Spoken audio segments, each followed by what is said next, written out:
अब हम आते हैं एलिप्स टूल की तरफ। इस टूल को हम दायरा बनाने या बेज़ी शक्ल बनाने के लिए इस्तेमाल करते हैं। एलिप्स टूल की मदद से हम मुख्तलिफ अशकाल बना सकते हैं।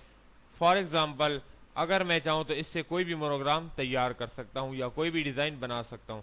फॉर एग्जाम्पल, अगर मैं इसको शिफ्ट से पकड़ के यहाँ से सेलेक्ट करके अंदर की तरफ राइट क्लिक से डुप्लीकेट निकालूं और उसको बार बार रिपीट करूं, देखिए आपकी तरफ एक शेप बन जाती है। इसी तरह हम इससे मुख्तलिफ मोनोग्राम्स तैयार कर सकते हैं। फॉर एग्जाम्पल, शिफ्ट की मदद से पकड़ के आप इसको यहां से सेलेक्ट करके राइट क्लिक करें, दोबारा एलिप्स टूल को सेलेक्ट करके नीचे की जानिब से इसको मूव करके अंदर ले जाएं, तो ये आपके सामने एक मोनोग्राम की शक्ल तैयार। इसी एलिप्स टूल की मदद से आप गोल टेक्स्ट भी लिख सकते हैं। फॉर एग्जाम्पल, इसको सेलेक्ट करें, उसके बाद ए टेक्स्ट टूल पे क्लिक करके यहाँ पे आप क्लिक करें। आपने देखा होगा कि जब आप मैट्रिक का एग्जाम पास करें या कोई भी डीएमसी आपके सामने आए तो उसके ऊपर अगर आप देखें तो गोल टेक्स्ट लिखा होता है। जैसे पिशावर की डीएमसी पे आप देखते हैं board of intermediate secondary education Peshawar Pakistan लिखा हुआ था। यहाँ पे अब हम इसी तरीके से गोल लिखाई करते हैं। मैं लिखता हूँ कि यहाँ पे Cosmos institute of computer science Ashtnagri Peshawar. एक बात जरूर याद रखें, जब भी आप इस किस्म की लिखाई एलिप्स टूल पे करें तो एक बात का जरूर ख्याल रखें कि इसका साइज और स्टाइल यहीं पे आपको तब्दील करना है, क्योंकि जब आप डिजाइन बना लें या एलिप्स टूल के ऊपर लिखाई कर लें और उसके बाद एलिप्स टूल को यहां से हटाएं और उसके बाद अगर आपने इसकी टेक्स्ट के साइज को या इसके स्टाइल में चेंजेस की तो आपका ये स्टाइल में काफी ज्यादा चेंजेस आ जाती हैं। या तो वो लेफ्ट साइड पे ज्यादा चला जाता है या राइट साइड पे ज्यादा चला जाता है या गोल डिजाइन को खराब कर देता है। तो इसके लिए जरूरी है कि यहां लिखने के बाद आप इसका स्टाइल, साइज, टेक्स्ट वगैरह तमाम इसी एलिप्स टूल के ऊपर तब्दील करें। तो सबसे पहले मैं आता हूं टेक्स्ट टूल में, चेंज केस के ऊपर आता हूं। इसके केस को मैं सेंटेंस केस में तब्दील करके ओके करता हूं। उसके बाद आते हैं, अगर आपको सेंटेंस केस पसंद नहीं तो आप इसको टाइटल केस में भी तब्दील कर सकते हैं। टाइटल केस में तब्दील करने के बाद अगर मैं इसका साइज को बढ़ाना चाहूं तो यहां पे मैं इसका साइज भी बढ़ा सकता हूं। इसके साइज को मैं कर देता हूं 25। उसके बाद आप इसके स्टाइल को चेंज करना चाहते हैं तो स्टाइल को आप टाइम न्यू रोमन भी लगा सकते हैं और कोई भी दूसरा नया स्टाइल लगा सकते हैं। स्टाइल वगैरह और साइज वगैरह देने के बाद आप चाहते हैं कि इसके स्टाइल में और भी चेंजेस करें तो सबसे पहले पिक टूल पे क्लिक करें, उसके बाद आके टेक्स्ट को सेलेक्ट करें या बाहर क्लिक करके दोबारा टेक्स्ट को सेलेक्ट करने के साथ ही यहां पे आपको प्रॉपर्टी बार चेंज हो जाती है। तो प्रॉपर्टी बार में हमारे पास मुख्तलिफ ऑप्शन इसकी टेक्स्ट की डायरेक्शन के मौजूद हैं। क्लिक करें, आप इसको इस डायरेक्शन में ले जाना चाहते हैं, इस डायरेक्शन में नीचे की तरफ ले जाना चाहते हैं, राइट साइड पे ले जाना चाहते हैं या वापस उसको टॉप की तरफ ले जाना चाहते हैं, इसको एलिप्स टूल के अंदर फिल करना चाहते हैं, दूसरे डिजाइन में चेंज करना चाहते हैं, किसी भी हालत में आप इसको लाने के लिए यहां पे प्रॉपर्टी बार में इसके साथ चेंजेस कर सकते हैं। उसके बाद यहां पे आते हैं, ये क्या कहता है, टेक्स्ट ओरिएंटेशन। ओरिएंटेशन का मतलब है किस तरतीब से आप इसको लिखना चाहते हैं, यूं लिखना चाहते हैं, यूं करना चाहते हैं, यूं करना चाहते हैं, जिस तरीके से भी आप इसको ले जाना चाहते हैं आप उस पर क्लिक करके तब्दीली कर सकते हैं। अगर यहां पे आपको सही नजर ना आ रहा हो तो F4 की मदद से आप इसको जूम करके भी देख सकते हैं।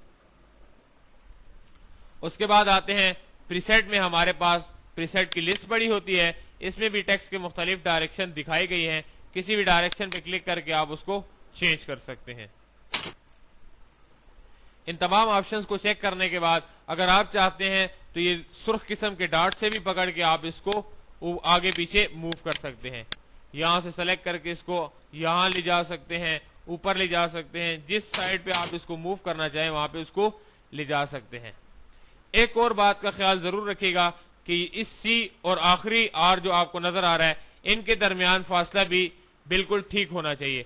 अगर इसके फासले का अंदाजा आप करना चाहते हैं तो यहां पे हमारे पास रूलर बार में यहां पे हमारे पास गाइडलाइंस मौजूद होती हैं, यहां से आप सेलेक्ट करके गाइडलाइन को नीचे ला सकते हैं। ये देखें, चाहे हॉरिजॉन्टल रूलर बार है या वर्टिकल रूलर बार है, यहां से भी आप गाइडलाइन को निकाल सकते हैं और ऊपर से भी आप गाइडलाइन को सेलेक्ट करके रूलर बार में से ला सकते हैं। यहां पे आ जाए तो यहां से आपको एक लाइन नजर आएगी, ये देखें। अगर इसको डिलीट करना चाहते हैं तो इसी गाइडलाइन को सेलेक्ट करके कीबोर्ड की मदद से डिलीट कर सकते हैं। क्लिक करें तो जब ये रेड हालत में हो जाती है तो तब आप समझिए कि ये सेलेक्ट है और आप इसको डिलीट कर सकते हैं। तो ये देखें, इसके पहला शुरू जहां से हुआ है उसका साइड और जहां पे खत्म हुआ है उसकी साइड तकरीबन बराबर है, तो आप इसी गाइडलाइन पे क्लिक करके इसको डिलीट कर सकते हैं। अब मैं इसको शिफ्ट F4 की मदद से ओरिजिनल हालत में लाता हूं। मैं चाहता हूं कि इलिप्स टूल से अब इसको अलहदा कर दिया जाए। तो इलिप्स टूल से अलहदा करने के लिए आप सबसे पहले टेक्स्ट पे क्लिक करेंगे। टेक्स्ट पे क्लिक करने के बाद प्रॉपर्टी बार में एक ऑप्शन आता है distance from path. Distance from path का मतलब यह है कि आप टेक्स्ट में और इस गोल जो इलिप्स टूल है इसके दरमियान फासला पैदा करना चाहते हैं। तो अभी इसके दरमियान जो फासला है वो 0.0 है। तो यहाँ छोटे से डॉट या जो आपको नजर आ रहा है इसके ऊपर क्लिक करने से इसकी वैल्यू में तब्दीली आ जाती है। ये 0.0 से 0.05 हो जाता है। तो इतना फासला देने के बाद आप बाहर क्लिक करेंगे। बाहर क्लिक करने के बाद आप इलिप्स टूल को सेलेक्ट करें और कीबोर्ड की मदद से इसको डिलीट कर दें। तो ये आपका इलिप्स टूल यहां से चला गया और उसी डिजाइन में उसी स्टाइल में आपका टेक्स्ट यहां पे मौजूद है। F4 की मदद से आप इसको जूम करके और F9 की मदद से आप इसको फुल स्क्रीन पे जूम करके देख सकते हैं। ये ले, दोबारा शिफ्ट F4 की मदद से आप इसको ओरिजिनल हालत पे ला सकते हैं। इसके अलावा आप इलिप्स टूल से और भी डिजाइन बना सकते हैं। फॉर एग्जांपल मैंने यहां पे इलिप्स टूल को दोबारा ड्रैग किया, इसको एक कलर दिया। कलर देने के बाद मैं इसकी एक डुप्लीकेट निकालता हूं। डुप्लीकेट यहां पे मैंने इसको रख दिया। अब ये ऊपर वाली डुप्लीकेट जितने इसके हिस्से के ऊपर पड़ी हुई है बैकग्राउंड के, ये तमाम इससे अभी हट जाएगा। इसको हटाने का और इससे चांद बनाने का तरीका यह है कि आप दोनों इलिप्स टूल को सेलेक्ट करें। दोनों को सेलेक्ट करते ही आपकी प्रॉपर्टी बार में ऑप्शन चेंज हो जाते हैं। देखें, सिलेक्शन से पहले के ऑप्शन और सिलेक्शन के बाद के ऑप्शन। ये सिलेक्शन से पहले के ऑप्शन है और जब मैं इन दोनों को सेलेक्ट करता हूं तो उसके बाद हमारे प्रॉपर्टी बार में ऑप्शन चेंज हो जाते हैं। तो मैं आता हूं, सबसे पहले यहां पे लिखा हुआ है back minus front. Back minus front का मतलब है इसके ऊपर जितना भी हिस्सा आया हुआ है इस तमाम को माइनस कर दो और इसके बाहर जितना भी हिस्सा है इसको यहां पे छोड़ दो। तो जैसे ही मैं इस पे क्लिक करता हूं तो आपने देखा होगा कि उसके ऊपर जितना हिस्सा भी मौजूद था उसने उसको भी गायब किया और जितना बैकग्राउंड के ऊपर मौजूद था उस बैकग्राउंड को भी वहां से खाली कर दिया। अब यहां पे आपके पास एक तारे की शक्ल मौजूद है, इसको आप चांद भी कह सकते हैं। ये देखें, आप इसको शिफ्ट की मदद से बड़ा भी कर सकते हैं, छोटा भी कर सकते हैं इसको आप। ये ले, इसकी मदद से आप शेप भी तैयार कर सकते हैं। फॉर एग्जांपल आप इसको यहां रखें और इसकी एक डुप्लीकेट निकालें। डुप्लीकेट निकालने के बाद आप मिरर के बटन से इसका मुंह तब्दील कर सकते हैं। ये ले, ये दोबारा आप इसको डुप्लीकेट निकाल सकते हैं और मिरर बटन से इसका मुंह तब्दील करके इसको यहां लगा भी सकते हैं। ये देखें, बल्कि इसको क्लिक करके डिलीट कर दें। इन दोनों को सेलेक्ट करके अगर आप चाहते हैं कि बिल्कुल दोनों के सेंटर में आ जाएं तो दोनों को सेलेक्ट करके आप कीबोर्ड की मदद से सी प्रेस करें तो बिल्कुल एक दूसरे के सेंटर में आएंगे। जैसे कि मैं अभी आपको प्रैक्टिकली कहता हूं, ये यहां पड़ा है और ये यहां पड़ा है। दोनों को आके मैं सेलेक्ट करता हूं। सेलेक्ट करने के बाद आप कीबोर्ड से सी की मदद से इन दोनों को सेंटर में ला सकते हैं। ये देखें, अगर आपको फिर भी फासले में मसला नजर आए या आप चाहते हैं कि फासला बिल्कुल ठीक नहीं है तो जूम टूल की मदद से आप इसको जूम करें, यहां पे बिल्कुल इसके साथ मिला के रख सकते हैं। ये देखें, और शिफ्ट की मदद से दोनों को सेलेक्ट करें और सी प्रेस करें। ये देखें, फिर भी अगर आपको कोई मसला नजर आए तो आप ऐसा कर सकते हैं कि इसको थोड़ा सा आगे ले जाएं। ये ले, शिफ्ट F4 की मदद से मैं इसको दोबारा सेट करता हूं, दोनों को सेलेक्ट करता और शिफ्ट की मदद से इसको छोटा कर देता हूं। ये देखें, दोबारा दोनों को सेलेक्ट करें। अब मैं चाहता हूं कि मैं इनके आउटलाइन को भी खत्म कर दूं। ये जो ब्लैक कलर के आउटलाइन आपको नजर आ रहे हैं, दोनों को सेलेक्ट करें शिफ्ट की मदद से और आउटलाइन पे आके यहां पे आपको एक ऑप्शन नजर आएगा नो आउटलाइन। नो आउटलाइन का मतलब ये है कि जो ऑब्जेक्ट आपने सेलेक्ट किए हैं इसकी जो आउटलाइन है वो मुझे नहीं चाहिए, तो इस पे क्लिक कर दें, दोनों की आउटलाइन बाय डिफॉल्ट तरीके से खत्म हो जाएगी। ये देखें, इसमें जो फासला है उसको भी आप सही कर सकते हैं। दोबारा शिफ्ट F4 प्रेस करता हूं और इन दोनों को सेलेक्ट करके ग्रुप कर देता हूं ताकि ये दोनों एक इकट्ठे हो जाएं। अरेंज में आता हूं और इन दोनों को मैं ग्रुप कर देता हूं। ग्रुप की शॉर्टकट की हमारे पास कंट्रोल G है। अब दोबारा मैं आता हूं, इसकी डुप्लीकेट निकालता हूं और मिरर बटन की मदद से इसका रुख तब्दील कर देता हूं। दोनों को सेलेक्ट करके ले आता हूं। अगर इसमें कोई फर्क नजर आता है तो जूम टूल की मदद से इसको जूम करके देखें, तो देखें फर्क आपको वाज़ेह नजर आ जाएगा। इसको सेलेक्ट करके यहां पे ले आए, ये देखें। फिर शिफ्ट की मदद से दोनों को सेलेक्ट करके ग्रुप कर दें। अरेंज में आके ग्रुप करना चाहते हैं या कंट्रोल G से करना चाहते हैं, आपकी अपनी मर्जी। दोबारा आता हूं, शिफ्ट F4 से छोटा कर देता हूं, इसको पकड़ के ऊपर ले जाता हूं, इसी के नीचे दोबारा इसको ले आता हूं और कंट्रोल R की मदद से रिपीट करता हूं। ये देखें, तो ये इस किस्म के डिजाइन जो बॉर्डर की सूरत में आपको नजर आ रहे हैं, ये एक उसी इलिप्स टूल से बनाए गए हैं।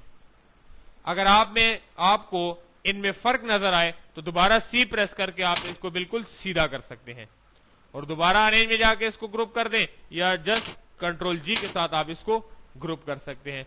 तो ये ले एलिप्स से आप बेशुमार डिजाइन तैयार कर सकते हैं। जहां तक आप इसको तख्लीक करना चाहते हैं, अपने दिमाग से, अपने आइडिया से इसको तख्लीक कर सकते हैं। कंट्रोल G की या लेफ्ट राइट क्लिक की मदद से आप इसकी डुप्लीकेट निकाल के आप इसको रिपीट भी कर सकते हैं। ये देखिए, अब ये आपको नजर आ रहा होगा, रिपीट की मदद से जब मैंने इसको रिपीट किया तो ये बिल्कुल टेढ़ा जा रहा है।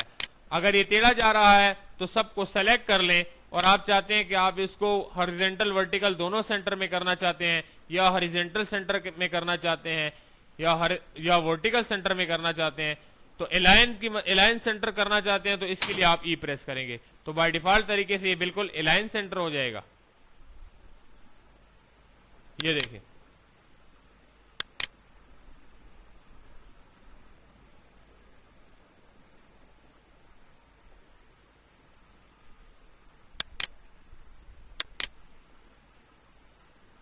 आप इसको अलाइन डिस्ट्रीब्यूट से भी जाके सेंटर टू पेज हॉरिजेंटली भी कर सकते हैं या आप इसको अलाइन सेंटर करना चाहते हैं हॉरिजेंटल तरीके से तो तमाम को सेलेक्ट करें। मैं दोबारा इसको अंडू कर देता हूं, इसको यहां से सेलेक्ट करता हूं, अरेंज मेन्यू में जाके अलाइन एंड डिस्ट्रीब्यूशन में जाके मैं इसको अलाइन सेंटर कर देता हूं। ये देखें, तो आप शॉर्टकट की मदद से भी इसको अलाइन सेंटर कर सकते हैं E की मदद से, और अरेंज के मेन्यू में जाके भी आप इसको अलाइन सेंटर कर सकते हैं। तो ये था आपका एलिप्स टूल के एलिप्स टूल की मदद से आप शेप कैसे तैयार कर सकते हैं, डिजाइन कैसे तैयार कर सकते हैं, तमाम को मैंने प्रैक्टिकल तौर पर डिफाइन करके और प्रैक्टिकल तौर पे करके आपको दिखा दिया है। अगर आप चाहते हैं, फॉर एग्जांपल आपने बाज दफा देखा होगा कि बाज पिक्चर्स हमारे पास बिल्कुल गोल अंदाज में होती हैं, किसी भी डिजाइन में, किसी भी कार्ड में कोई भी पिक्चर, या आपने देखा होगा कि इलेक्शन के पोस्टर जो बनाए जाते हैं इनमें किसी भी उम्मीदवार की तस्वीर को गोल लगाया जाता है, तो वो भी हम एलिप्स टूल की मदद से कर सकते हैं। मैं आपको प्रैक्टिकली तौर पे करा के दिखाता हूं। मैं यहाँ पे एलिप्स टूल को ड्रैग करता हूं, आप जितने भी साइज की तस्वीर इसमें लेना चाहते हैं उतना साइज आप यहाँ पे हॉरिजॉन्टल वर्टिकल इसको दे दें, 3 इंच विड्थ दे देते हैं और 3 इंच इसकी हाइट दे देते हैं और P की मदद से इसको सेंटर में कर देते हैं पेज के। अब अगर कोई भी पिक्चर आप इसमें लाना चाहते हैं तो फाइल में जाके आप इसको इंपोर्ट करें, जहां भी आपकी पिक्चर्स पड़ी हुई हैं वहां से इंपोर्ट करके यहां पे ले आए। मैं आता हूं माय कंप्यूटर में जाके इस पिक्चर को इंपोर्ट करता हूं।